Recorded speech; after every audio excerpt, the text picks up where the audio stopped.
खुशी भारद्वाज की ऊंची उड़ान। 12 वर्ष की उम्र में जब Khushi Bhardwaj TV serial Baalveer return में नजर आई थी, तब किसी को उम्मीद नहीं थी कि वह इतनी जल्दी इतनी बड़ी उपलब्धियां हासिल कर लेंगी। जी हां, जून 2023 को प्रदर्शित फिल्म टिकट वेश शेरू में वह कंगना रनौत की बहन के किरदार में नजर आई थी।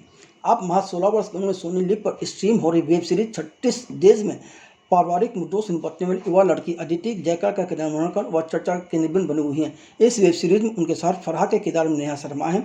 अदिति जयकर का किरदार काफ़ी जटिल है। अपने माता पिता से थक चुकी, लगातार संघर्ष करते और पारिवारिक संघर्षों से जूझती एक युवा लड़की अदिति का किरदार निभाना वास्तव में चुनौतीपूर्ण था। मगर खुशी भारद्वाज का दावा है कि निर्देशक विशाल फुरिया की मदद के चलते अदिति को किरदार निभाना उनके लिए बहुत आसान हो गया। चुनौतीपूर्ण किरदार निभाते हुए खुशी भारद्वाज ऊंची उड़ान उड़ती जा रही हैं। बहुत जल्द वह क्रिमिनल जस्टिस सीजन 4 के अलावा कुछ अन्य फिल्मों में भी नजर आने वाली हैं। राहुल नायर ने मारा लंबा हाथ। संगीत जगत में बहुत ही कम समय में किसी नए संगीतकार को बड़ा काम करने का अवसर मिल जाए, ऐसा बहुत कम देखा गया है, मगर ऐसा राहुल नायर ने संभव कर दिखाया है। दिल्ली में गैर फिल्मी परिवार में पले बड़े राहुल नायर ने दिल्ली में रहते हुए कुछ नाटकों को संगीत से संवारा, कुछ रैपर गायकों के लिए संगीत की धुनें बनाई, फिर फिल्म एक्सीडेंटल प्राइम मिनिस्टर और यारियां 2 के लिए बैकग्राउंड म्यूजिक किया। इसी बीच फिल्म बेखुदी के गीत मेहरबान को अपने संगीत निर्देशन में जुबिन नौटियाल से गवाया। पर अब राहुल नायर ने लंबा हाथ मार लिया है। इन दिनों वह निर्माता द्वय धर्मेश संघानी व हरी संघानी की अमित कसारिया निर्देशित film love stories of 90s के सभी गीतों को अपने संगीत से संवार रहे हैं। इस फिल्म के लिए अब तक राहुल नायर ने पाकिस्तानी गायक आतिफ असलम के अलावा इलाका भरद्वाज व उदित नारायण सहित कई दूसरे गायकों से गवाया है। इन गीतों में लोगों को वर्तमान के साथ ही 90 के दशक के संगीत की महक भी मिलेगी। जन्म कुंडली के भरोसे राजमोहन बने अभिनेता। इन दिनों बॉलीवुड के फिल्मकारों व कलाकारों की जन्म कुंडली की काफ़ी चर्चा होती रहती हैं। लंबे समय से चर्चा है कि किसी भी कलाकार व अन्य तकनीशियन को अपनी कंपनी बालाजी फिल्म्स व बालाजी टेलीफिल्म्स में काम करने का अवसर देने से पहले एकता कपूर सामने वाले की कुंडली मांगकर ज्योतिषी से सलाह लेती हैं।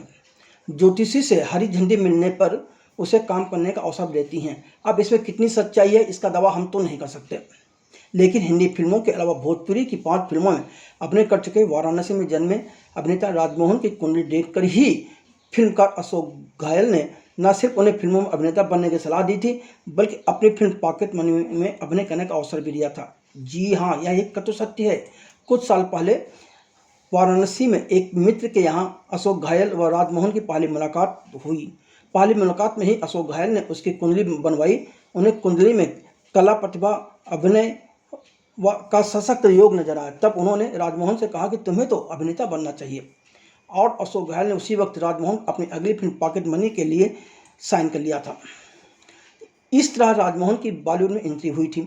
उसके बाद से अब तक राजमोहन की बतौर अभिनेता 5 हिंदी व भोजपुरी की फिल्में रिलीज हो चुकी हैं। कुछ समय पहले उत्तर प्रदेश के सिनेमाघरों में रिलीज भोजपुरी फिल्म नीलकंठ में राजमोहन द्वारा निभाए गए किरदार की काफ़ी चर्चा हो रही है।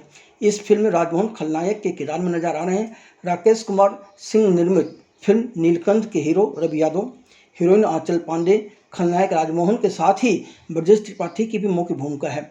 हिंदी भोजपुरी फिल्मों के साथ राजमोहन एक मराठी फिल्म भी कर रहे हैं, तो वहीं वह गांधी का चंपारण के अलावा फिल्मकार अशोक घायल की 2 भोजपुरी फिल्में भी कर रहे हैं। नाना नानी से प्रेरित होकर संगीत जगत में आई आरोही कोठारी।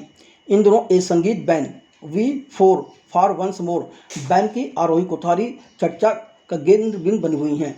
आरोही कोठारी इन दिनों अपने इस नए बैंड के ही तहत अपना नया गाना दोस्ती को रिलीज करने की तैयारी कर रही हैं। इस गीत में आरोही ने इस बात को चित्रित किया है कि हर इंसान की ज़िंदगी में दोस्ती कितना मायने रखती है, और दोस्त हर इंसान के साथ हमेशा रहता है। आज लोग आरोही कोठारी की आवाज़ की तारीफ करते हुए नहीं थक रहे, पर बहुत कम लोगों को पता होगा कि आरोही को संगीत की प्रेरणा उनके नाना व नानी से मिली थी, जो कि संगीत के शिक्षक थे। यूँ तो आरोही ने गुजराती सुगम संगीत, भारतीय शास्त्रीय संगीत के साथ ही बॉलीवुड संगीत का प्रशिक्षण भी हासिल किया है, लेकिन कहा जाए कि आरोही को संगीत ईश्वर प्रदत्त है तो कुछ भी गलत नहीं होगा।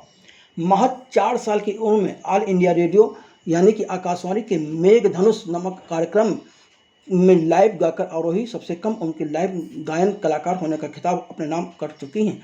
उसके बाद से पढ़ाई व गायन साथ साथ चलता रहा। बीच में आरोही ने कुछ गुजराती भाषा के टीवी सीरियलों के लिए वॉइस ओवर भी किया, जहाँ वह संगीत की शिक्षा ले रही थी। वहीं की दोस्तों के साथ मिलकर उन्होंने अपना band for once the more संगीत बैंड बनाया, जिसके तहत म्यूजिकल कंसर्ट करने के साथ ही गीत बनाकर बाजार में लाने का काम कर रही हैं।